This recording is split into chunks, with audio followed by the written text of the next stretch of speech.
Hey, everybody. Welcome back to another episode of the Horse Geeks podcast, where we look at horses and riding from the inside out. I'm Kirsten Nelson, professional horse trainer, and my good friend Debbie Ramiro is here again today, a certified Alexander technique instructor. And I think, yeah, I should have duct taped the cat to the wall before To the the wall, meeting, yep. but you may see, yeah, at least I lifted my computer up so she's not She blocking doesn't the take up the entire whole screen. screen. Yeah. Yeah, she's just gonna make some cameos. Uh, as soon as I sit down on a Zoom meeting, she's like on Magnet. my lap. Yes. It's like when kids were little and you'd get on the phone. It's just like this alarm goes off in Yeah. them. I've got to go bug mom. Yeah. Yeah. So everybody, this is Lilith, my all black kitty. I think they call black kitties voids because I used to love having black cats when I was a kid. yeah, and I have a black dish mat on a black countertop, and she loves sitting there and scares the bejesus out of me in the morning. I don't see her, and That's all of a too sudden, funny. when I'm making coffee, I see two eyes blinking on the dish mat. Okay, so onward we go. Today's topic is kind of a continuation. I think opening this conversation about engagement and disengagement. And Hmm. the last podcast, we talked about how the engaged or disengaged state of our horse's hindquarter directly correlates to how they want to use their neck. And I Right. say how they want to, because sometimes we restrict that or we impede that. That's a good point. But it's really directly related to how stable or unstable the hindquarters are. And so carrying that theme a little bit forward, because when we're assessing balance, most people, if they're trained at all, are looking at the neck and head position or That's looking at true. the legs. And the one thing people look at, if you're a little bit educated, it sounds very knowledgeable to say, oh, that horse is tracking up. And so I Oh thought we my would kind of gosh. tackle that topic today about tracking up. That was a long way to get. Okay. Okay. So Okay. welcome to the Horse Geeks podcast. And today's topic is tracking up. And if you don't know what that is, don't worry about it. We will Yeah, go over please. that too. Yeah.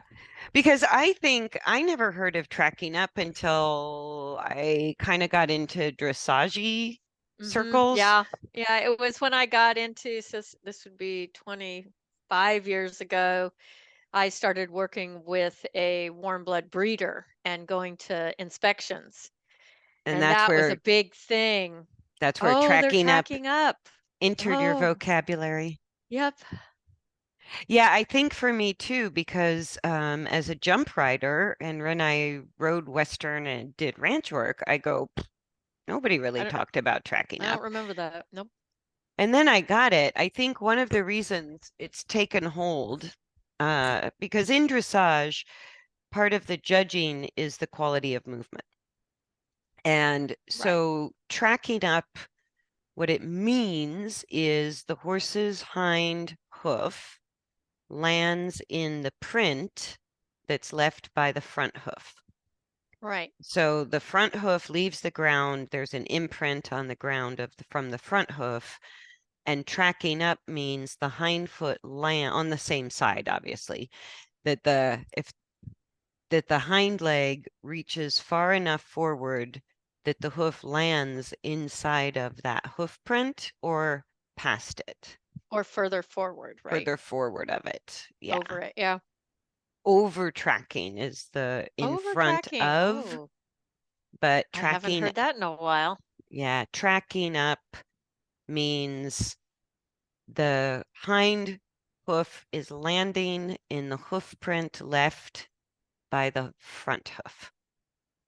And what it's supposed, the reason it's become such a big deal and what people think they're seeing, you like how I introduced that? Obviously, we're going to have a different opinion. You're So, very careful with your words today. um,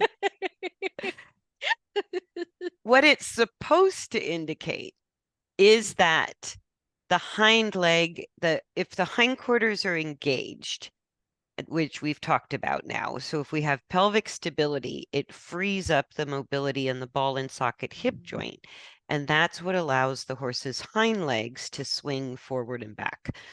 And so that freedom, that mobility of the hind leg, when the hind leg swings forward towards the center of the horse's torso and lands, people think that's the engaged stride because They consider that engagement. they Yeah. consider that engagement Mm-hmm. because the hind legs are now in a position where it's closer to the center, so closer to the center of mass, so more powerful.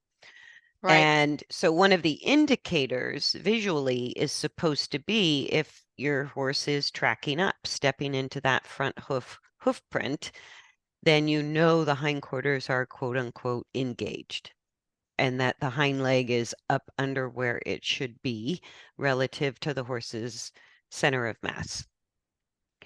And I sort of went, okay, like you did. That's pretty much what I said too. Like, Okay. whatever.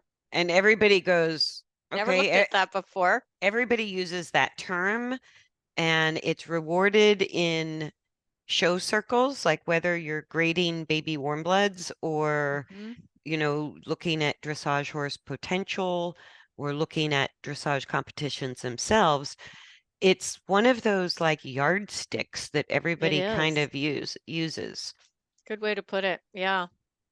And it doesn't get questioned. Not A- at all. And I didn't question it until I started doing a lot of rehab work with gaited horses.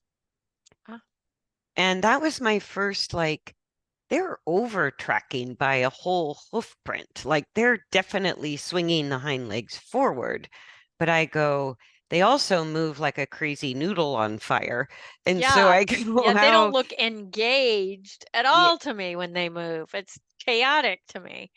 it can, and so that's why the way they're trained is they have a big gaited horses have a big leveraged bit and they rush energetically forward. So it's not all that different from dressage.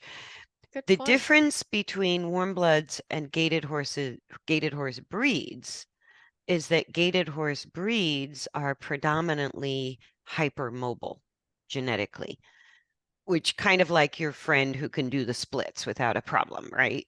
That's just some people are hypermobile and some horse breeds have a Right. tendency to be hypermobile. And warm bloods, I don't know, it may be 50% or less of warm bloods are naturally hypermobile. Hmm. Yeah, Um, I've never seen it, but my circles are pretty small. well, my horse Rafalco that we've talked about, and Yeah, that's true. the big engagement issue I Mm-hmm. had with him, what was so hard because he was laterally and backwards disengaged and had no control over his speed because he was so wobbly back there. And the difficult part of training him was that hypermobility Right. because he was too adaptable. Like body parts could kind of go everywhere and he could still manage to get the job done. But because because of the tracking up as a yardstick, his hypermobility was really rewarded because he's a warm blood in a Oh, dressage ring and okay. so it kept making him more disengaged. If we talk Yeah. about engagement equals True engagement. stability, Mm-hmm. stability of the pelvis, a lack of stress on the SI joint. If we're looking at the upper part of the pelvic bones to discern engagement versus disengagement, we get a much different picture than if we're looking at the where the feet are tracking. So tracking up to me isn't entirely wrong, but it first of all, it's not a good indicator of engagement or disengagement or good movement versus bad movement. I think that's the clarity. And we've talked about this before. It's just sometimes we get so enthralled with the neck and the legs, we forget what's going on with the back. Well, because it's easier for us to see. Well, that's true. And I we're very go, visual, so you know, that makes us happy when we see things people think we should see. Yeah, and so I think tracking up really took hold because it's easy for the human to see Hmm. if the hind hoof is landing in a hoof print. I And you go, know what else came with it now that I recall out of the cobwebs is using speed to achieve it. yes, that if they're not Yeah, and it's tracking like, up, oh, he's more engaged if we're more forward. and part of that could be because what they saw happen was as you increase speed, the hoof starts landing in the hoof print. Yeah. So if speed equates to tracking up, then you can really see how that whole way of thinking Hmm. took hold.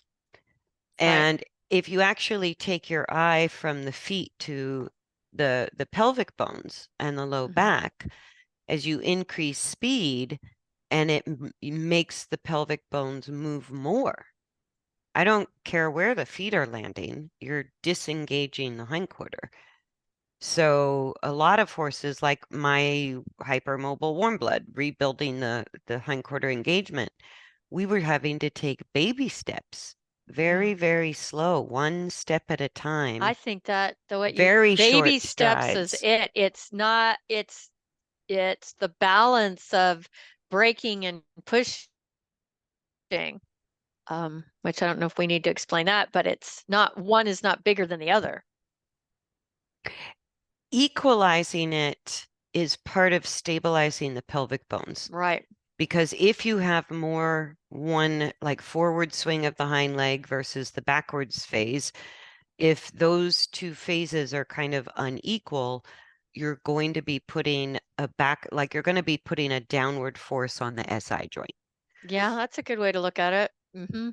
right? And so it's going to disengage the pelvis, Right. or you're going to lose forward. I go, if you have too much braking relative to pushing, then you're not going anywhere. Right.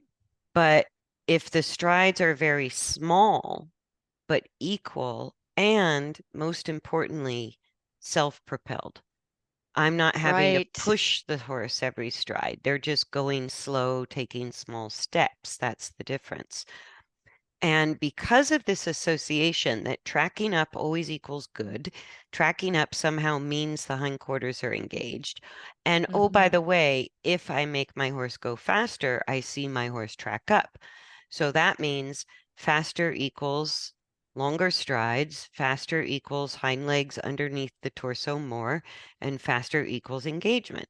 And so you can sort of see how this logic Right. worked on itself, where none of that is mechanically accurate. None of that is true. None of that is accurate. I think that is so important to say. It's not biomechanically sound. Yeah, It's and- just not healthy. because the hind hooves can track into the imprint left from the front hoof for two reasons, while the horse is completely upside down and disengaged. Yes, we've seen it. So while the horse is high-headed, dropped through the back, disengaged through the pelvis, you can still see tracking up. So I go, Mhm. that to me, number one, makes it not a good yardstick. It's not a good For balance, indicator right. for balance because if they can do it completely dysfunctionally, Hmm. then that sort of blows apart the theory that tracking up equals balance. Because Right. I go, no, this horse obviously has a drop back, high head, disengaged, unstable pelvis, and they're tracking up or even over tracking with every Mhm. stride. So I go, if they can do it, whether the back is stable and lifted or not, whether the hindquarters are engaged or not, then tracking up measures nothing. Not quality of movement. The other thing is that there's a huge assumption. So the second part of this is that there's a gigantic assumption that the front feet are doing what they're supposed to be doing, and the tracking Hmm. up indicates a deeper stride or more forward placement of the hind leg. And I go, but what if the front hoof print is really too far back because the weight's on the Yeah. forehand? I've taken pictures of horses that are kind of like leaning forward and standing. Their front legs are they got pigeon chest. They're leaning forward and their front legs are behind the vertical. Yeah, they're not even It's vertical underneath the they're not even shoulder. vertical. And Shoulder. it's Yeah. like, well, what about that? Yeah. Yeah, or if you watch a horse graze, you know how sometimes, especially little foals, they split their front Yeah, legs, right? So looking at the front leg that's way underneath, almost past the girth under the belly, right. what they're doing is stabilizing with the leg that far back because the body weight is that far forward. Right. That And pendulum of head and neck. yes, Yeah. hang on, say something. I think I lost my sound. Uh-oh. Did I? Can you No, hear me? I can hear you. Can you hear me? Yay! Okay, I we're can hear good. you. We're good. Sorry about that. Kitty cat interference. Could be, I know. Yeah, so I So always I always explain to people, well, let's look at that theory. Let's put it into practice. because if the weight is being, if the front legs are overloaded with body weight, which Mhm. means two things, the back is either dropped or the back is not lifted enough. And definitely you've lost hindquarter engagement You have in no hind some end dimension engagement if the horse is because, falling on its front end. yeah, because they It's that can't simple. control their body weight without hind end Mhm. engagement. So when the weight is excessively on the horse's front legs, they they have a hard time reaching and lengthening the front leg forward. It actually is more of a backwards stride. So instead of the leg, front leg, swinging equally forward and back out of the shoulder joint, Mhm. it's sort of barely reaching forward because it can't.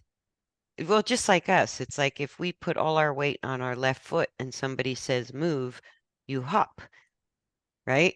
It's hard to move with your weight on that foot.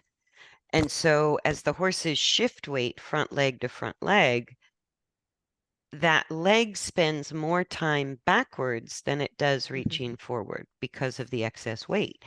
So I go, that's what's putting the front hoof print too far back.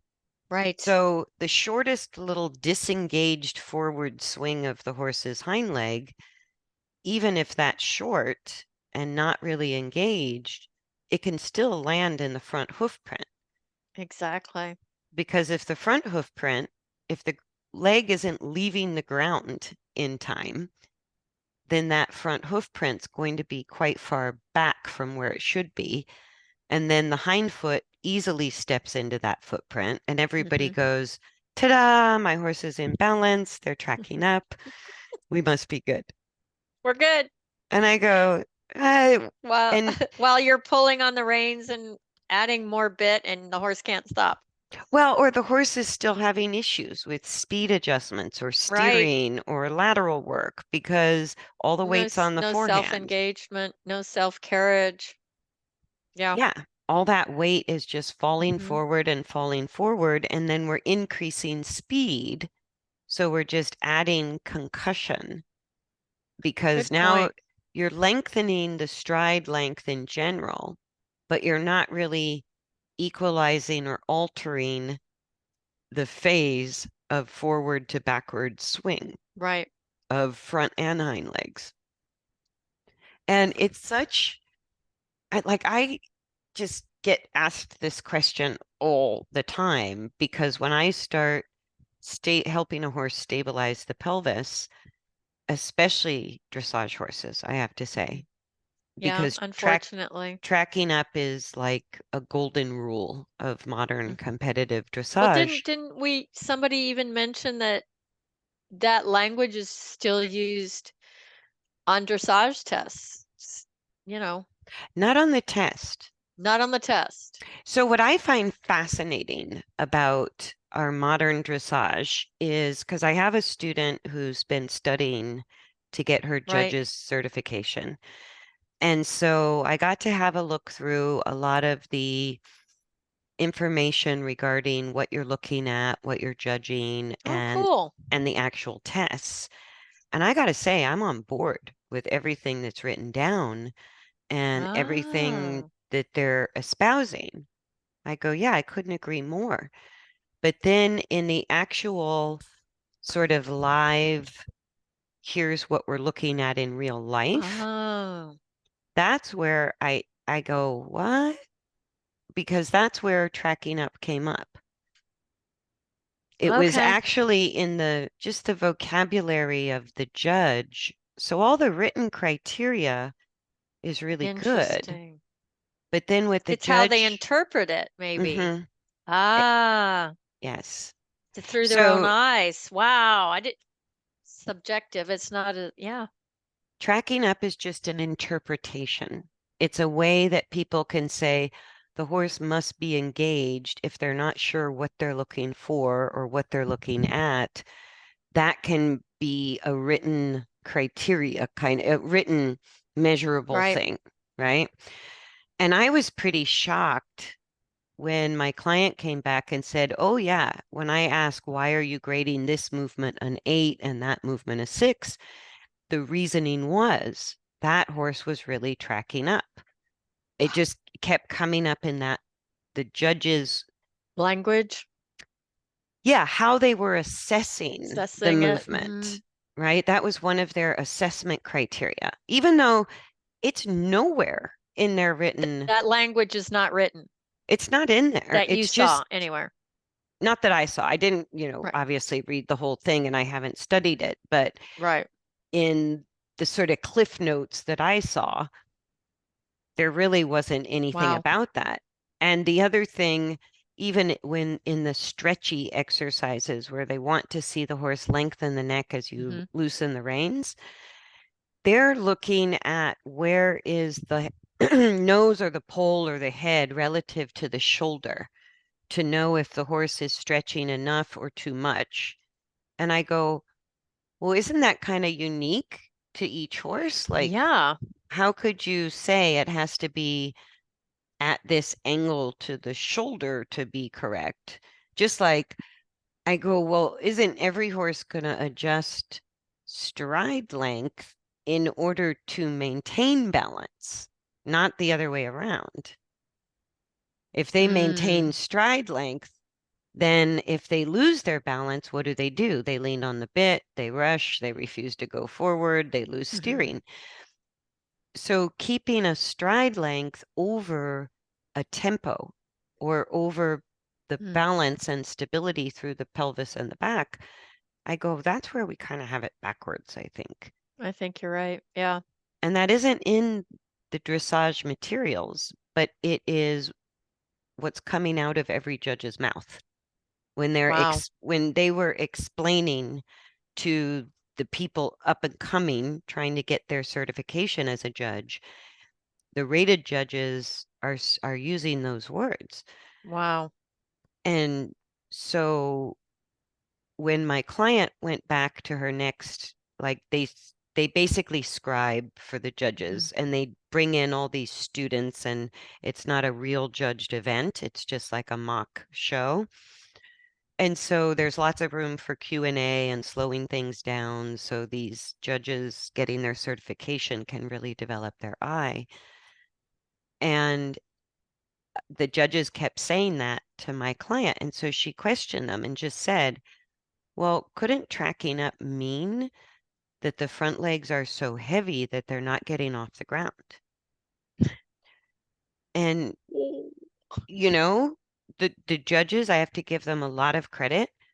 They really had to pause and think about it Mhm. and went, yes, that's possible.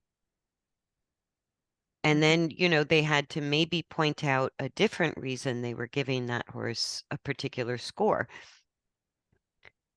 But I go, if you think about it, and this is what I saw with gaited horses, I go, there's no stability through the top Mhm. line. The neck's all over the place. The hindquarters are a hot mess, and they're tracking up easily. So Right. I go, then I can't use tracking up as a measure of balance because it happens when Mhm. they're out of balance. So why Right. use it at all? And then I Yeah. have to explain to people that if they, assume it's not possible to be disengaged and tracking up. And I go, That's a good point. I could show you a lot of examples. I can show you usually on your own horse. Yeah. That's why I'd say, well, let's go test that theory. Let's just get your horse out and see what happens. Yes. Well, and even like we talked about in the last couple of podcasts, my ex dressage horse, Rafalco, it's like he had that perfect high scoring dressage walk with what I call sort of like the lumbering walk. To me, it's like It's like the legs singing swing. in the rain. No, it just doesn't look that organized to me. It It's looks that it, do- organized. it doesn't look like singing or dancing. It looks No, like not Fred it Astaire or anybody. no, it looks like they're falling. Well, they Like, do. He does look like he is falling. yeah, He's trying to catch up constantly and not fall on his yeah. face. It's a walk that to me, I don't know, the word that always comes to my mind is schlocky, but I don't know what that Is really that a means. word? It's a technical term. Oh, somebody please look that up and get back to us Yeah, about that. schlocky. Schlocky. Um, but to me, it looks like too much movement. It looks like the legs move a lot, the hindquarters move a lot, the back moves a lot, I and see the that's back kind of going like up and down and up and down and up and down. And I'm like, what is that? and that's what's getting the highest scores in dressage. That's sad. And so it's encouraged, but that's exactly why this horse, as I think he was 10 years old, developed navicular and ring bone, and that's it, Mm. show career over. And then when I got him and started rehabbing, he got those high scores completely out of balance because number one, he's naturally hypermobile. And number two, it was rewarded. And people It thought, was oh, rewarded. if he's tracking up, he must be engaged. And I go, not so much. Like Mm-mm. to really stabilize that sacroiliac joint with him has been very slow and tedious work. And in order for him to stabilize the lumbar, sacrum, pelvis, and SI joint, he literally, to stay stable up top on the hindquarters, Mhm. was probably taking what felt to me like little 6-inch Yeah. strides, Yeah. like maybe 12-inch strides. But I just go, they just felt so teeny weeny. Yep. You got to And really slow it down. Really slow it down.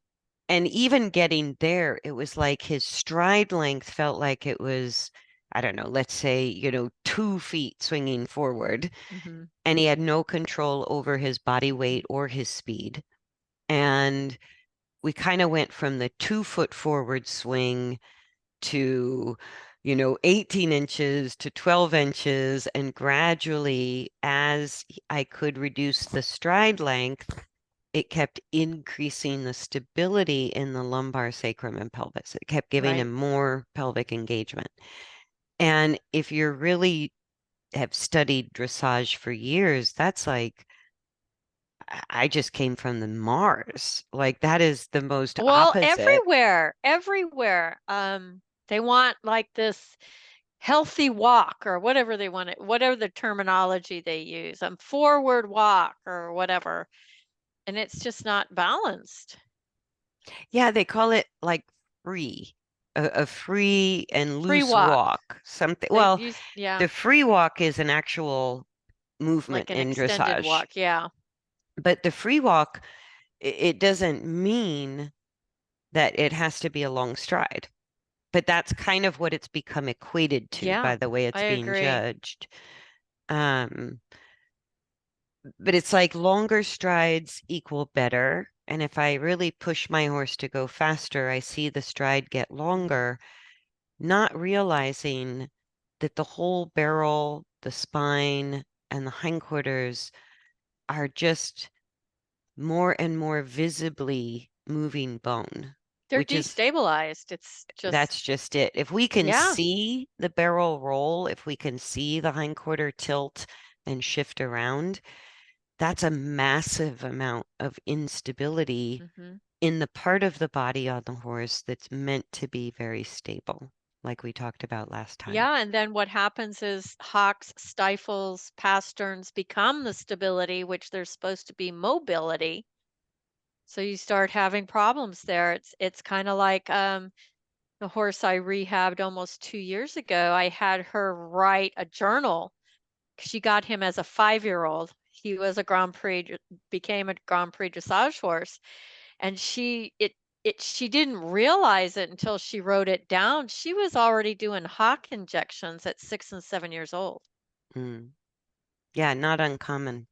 That's No, scary stuff.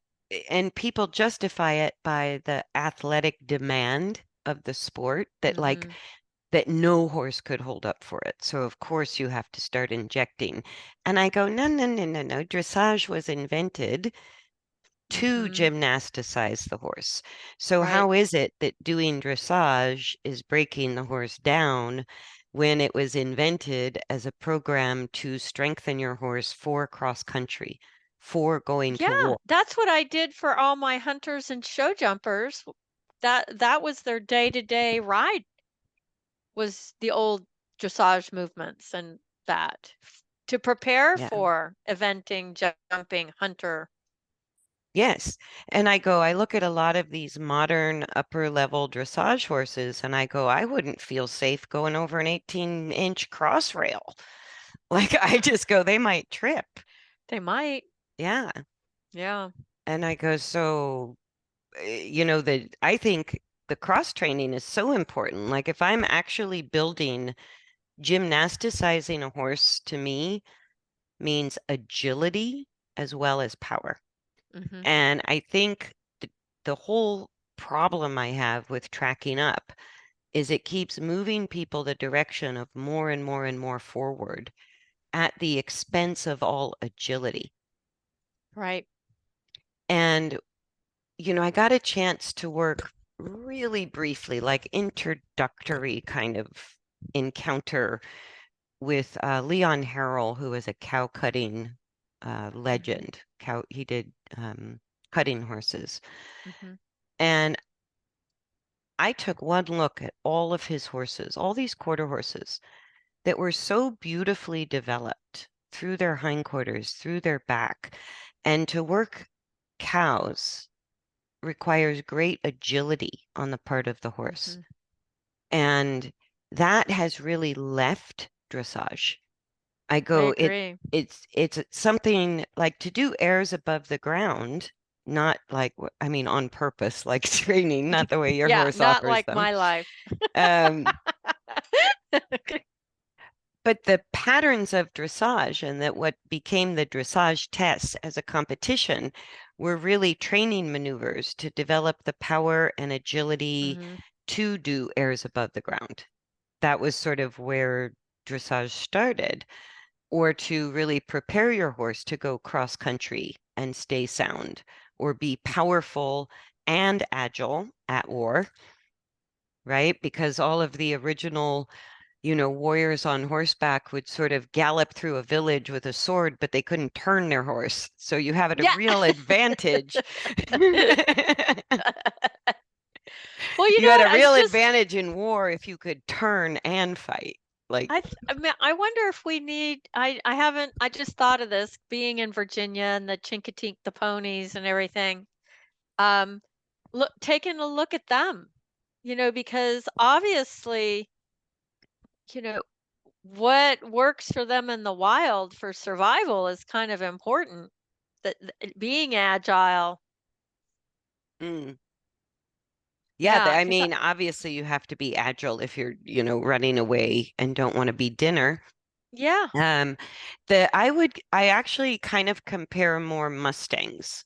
Like if I'm right. looking at a wild horse, the Mustangs in the high desert are in a more natural environment That's true. and they move more and like different terrain. The Chincotinks to me look a little underdeveloped compared to the Mustangs in the True. high desert.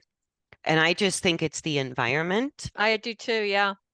Um, but the Mustangs, if you look at Mustangs coming in off of, government land, those are some solidly strong horses, Yeah.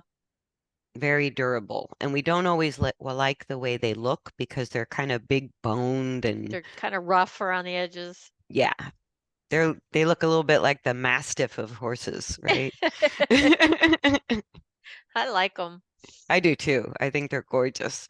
Yeah. But that is a horse that has survived in their natural environment in the way nature intended, and they're beautifully muscled and they're Yeah. incredibly agile. Even at these roundups and things, they can jump out of a 6-foot round pen if Yeah. they want to.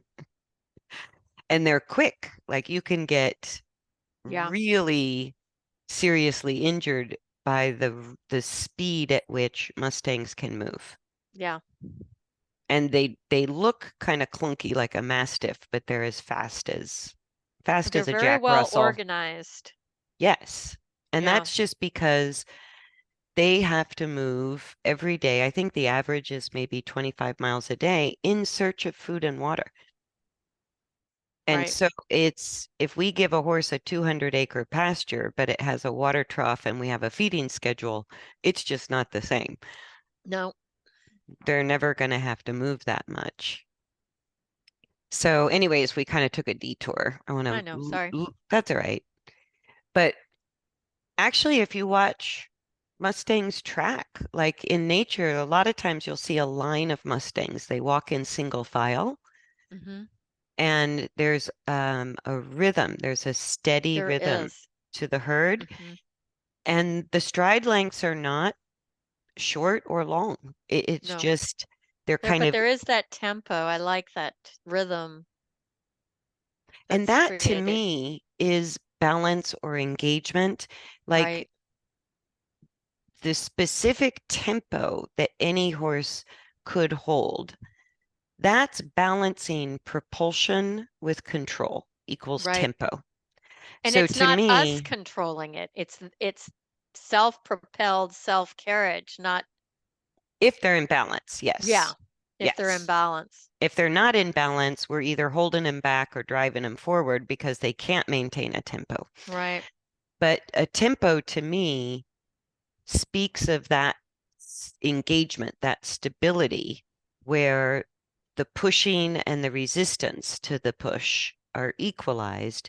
And that's what results in a very steady tempo or rhythm, which to me is a much stronger indicator of balance than any Hmm. stride length.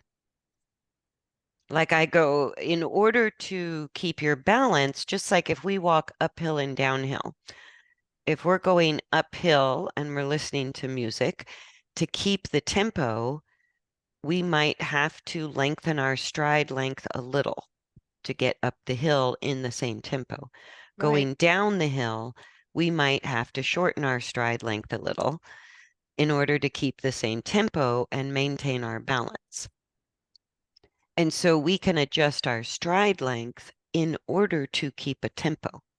That's what Right. to me is a better description of balance Right. than It's just getting, self-management. It's just healthy self-management. yeah. And to get dinged because your horse didn't track up when your horse maintained a perfect tempo, that just would make me insane. Like I go, the tracking up means nothing to me Right. because an unbalanced horse can track up any day, all day, every day. Right. But an unbalanced horse cannot hold a precise tempo That's true. It's either too forward or going too fast or not going at all. or constantly changing. Yeah. Like either a little bit fast, a little bit slow, a little bit fast, a little bit slow. Yeah. And that's what sort of throws us forward and back as a rider. Good point. And so transitions sort of exaggerate that moment, right? Upward and downward transitions. And so if the transitions are hard, then you probably don't have a steady tempo. Right. And people think they have a tempo going faster and faster and faster. But I go, if you actually put and there's all kinds of downloadable free digital metronomes. You can throw it on your phone, check the app. And I find in order to help the rider help the horse Mm. engage and keep a tempo, I've learned the hard way. First, find out if the person can walk to a tempo, because that's harder than it sounds. Or walk to a tempo and then adapt to a new tempo, then go back to another tempo. Yeah. Yeah. Yeah, If you don't have your own organizational skills, how are you going to help the horse? exactly. Yeah. Exactly. And so it's very hard if I just put on an easy walk tempo, that could be 60 to 70 beats per minute, right? And I go, we got two legs. It's pretty easy. Beep, beep, step, step. Hmm. And I watch people struggle Hmm. with keeping a tempo. And what they always end up doing, which is how I help them understand their horse, is they have to adjust their stride length in order to keep the tempo. Right. And so, and then if they're going uphill, downhill, over an obstacle, making a circle, making a straight line, that stride length has to constantly adapt in order to keep the steady tempo. And so I go, that to me is a much stronger indicator of whether the horse is engaged and balanced, is how precise or unprecise is the tempo of the walk, is the Right. tempo of the trot, is the tempo of the canter. And oh my God, Exactly. it was so humbling. The first time I played with a metronome, I was like, I'm all over the place. I'm I I thought I had a rhythm until I turned a metronome on, right. and I got no, well, my horse has no rhythm. And so what made it feel like a steady tempo to me was as my horse went faster, I went faster. When my horse slowed down, I slowed down. Wow. And then once you turn the metronome on as an outside sort of source of Hmm. consistency, you go, oh my God, we're constantly fast, slow, fast, slow. Yeah. This is like me playing the piano. This is terrible.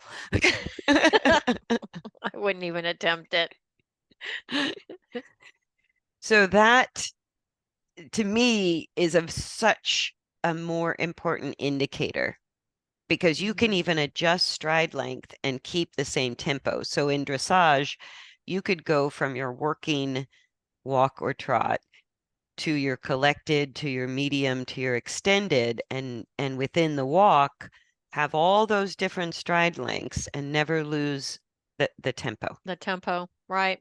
And that's what the freestyle or the musical freestyle is supposed to show, is that you adapt, you can be agile, you can maneuver without ever losing that stillness in motion. Right. But that's not what I see. And That's not what I see. I yeah, see a locked back and dangly legs going everywhere. yeah. And I think, like we talked about in the beginning of the podcast, I sort of see the logic of how people got there, but it's one of those things that it's actually too simple. It's so simple, it's inaccurate. So Right. to be accurate is a little bit more complex, not a lot more complex. You can easily get a metronome and check it out. But the tracking up thing, I just think it's taken people and their horses away from balance. I do too. I I agree. don't think it serves horse or rider. No, I don't either. Yeah. I agree. So I'm glad we talked about it. And I was still like within the past couple of months is when I found out the judges are still using that as a way of gauging Wow. movement and balance. And that was a little horrifying, I had to Yeah. say. But when you question it, even with the judge, they did know enough to go, I hadn't looked at it that way, but yes, I see that's possible. And so, I just hope we can change some because it always boils down to me what I did my work on when I was in Alexander School is going to the local farms Mm-hmm. in hearing the language the trainers are using and their methodology, and it would really be nice to kind of It would be have nice them. to hear different words, different points Mhm, of reference. mhm. The Absolutely. knowledge, we've got so much more information and technology and science behind movement now. I'd really like to see everybody step up their game a bit. Yeah, and I know you've said to me, even with people, like you just kind of have to look away sometimes when you see people power walking or jogging, I can't even go because to a restaurant. Are you kidding me? no, but like to me, the power walking that humans do is the equivalent of what we're asking horses to do to track up. Oh, that would be great to watch the power walking in the Olympics. They Oh, actually had yes. that on, and I was like, this is like watching gaited horses. Oh my God. Not to bash the gaited our horses, you guys. They're just tricky to balance. But it's that idea that longer, faster strides are Hmm. somehow better. You're going to get Right. more fit, you're going to get more balanced, you're going to get more powerful. And that's where you go, oh, you went, oh, Kirsten, there's a disengaged pelvis on a human, right? When we've compared notes like human Yeah. to horse, I go, okay, so for the horses, I can show you a disengaged horse if somebody has worked hard on tracking up. And you're like, I can Hmm. show you a disengaged pelvis on a human if they're a regular power walker. Yep. Pretty Yeah. much. Yep. Yep. Oh, so what do we want to wrap it up with? That sounds a little negative to end on, but it's like my kitty cat's back trying Just to. I always, as we are as us horse geeks, always challenging theory. And can we, is it true? Is it Always, true? is it And true? Is it really true? Is what I'd like people to get from it, is question and it. that is really just the scientific method. It isn't that Right. it like there's some truth and validity to maybe where tracking up originated from or came Way from, back when. but it's lost its meaning to me. The Hmm. way it is currently explained to me by a judge or a professional, I go, well, that's not true over here. So if I can Right. disprove what you're saying, then that to me is not an accurate measuring tool. It's not the truth, because if it doesn't apply to every single being, it's not the truth. Yeah. Yeah. But people pick it up as a belief and Right. don't even think to question it because so many people say the same thing.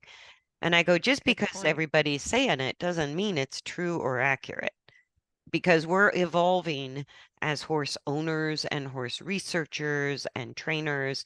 We're always evolving. And the way we figure out what is true and accurate is by questioning what Yeah. has been traditionally accepted. And I And think we both do that with our horses and in our lives. We're constantly seeking questions, why, or maybe something else that works better, or, and I not have to say getting there's a boatload of classical training that does hold up. right. I go, but I'm just picking on tracking up because it drives me crazy. Okay. I go, I don't even say there's Bugs me validity. too. Yeah. I go, if people who understood a lifted back and an engaged pelvis and then the horse is tracking up, I would go, Yeah, okay. they're going in the wrong order. Yeah. Yeah. Yeah. I go, but if you're looking just at the tracks, you don't even realize it's at the expense of pelvic engagement, hindquarter Mhm. engagement, or lifting the back. I go, that's where it becomes problematic. Exactly. All right, so thank you everybody for joining us, and we hope you enjoy this another geeky podcast where we talk about you kind of already have to be a little bit of a horse geek to even know what tracking up means. So True. hopefully you Listen to learned earlier that today. podcasts, you'll get it. Uh, Go to the App Store, try a metronome, try walking to Yeah, the metronome it's yourself. It fun. It's And then fun. put a ground pole down and try to do the metronome. That's even more fun. And it's a little harder than it sounds. You might be surprised. Yeah, Exactly. yeah. All right. Thanks for joining us, everybody. And we look forward to seeing you on the next episode of the Horse Geeks podcast. Bye. Thanks.